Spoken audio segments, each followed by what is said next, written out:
on News Channel 5. I saw a lot of flames and people screaming, and thankfully I was near the rear exit door, so we exited really fast. Could be 1 year before we know what sparked an engine fire aboard a Dynamic Airlines flight. That plane was getting ready to leave Fort Lauderdale for Venezuela when the fire started. We first told you about this breaking news yesterday afternoon. Federal investigators are expected to be in South Florida all weekend long. News Channel 5's Charlie Keegan caught up with dozens of passengers who are still very much shaken up after a terrifying experience. Charlie? We saw some passengers still wearing those wristbands that you get when you go to the hospital. I mean, everybody thankful to be alive after this close call yesterday. Some, though, frustrated with how Dynamic Airways is handling all this aftermath. One of the biggest concerns is just getting their checked baggage back. I'm here with some passengers.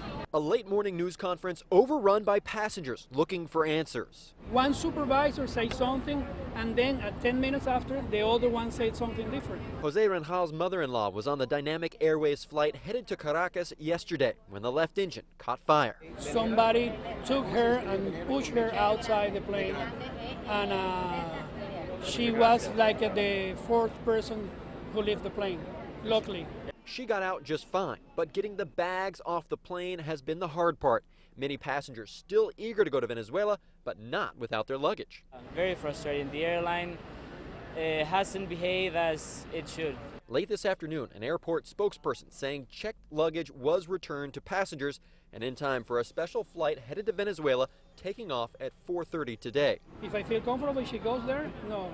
Not good enough for Jose, who doesn't want his mother-in-law to have to deal with Dynamic Airways again.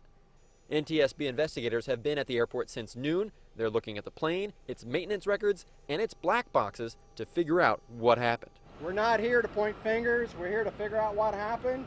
And it's from tragedies like this particular one that we learn lots of information to make flying safer for the public. So the NTSB laid out a timeline for these types of investigations, saying it'll probably be about 1 year before they have a probable cause of what started this fire. Now, Dynamic Airways is offering flights tomorrow and Sunday for passengers who did not go on this afternoon's flight to Venezuela.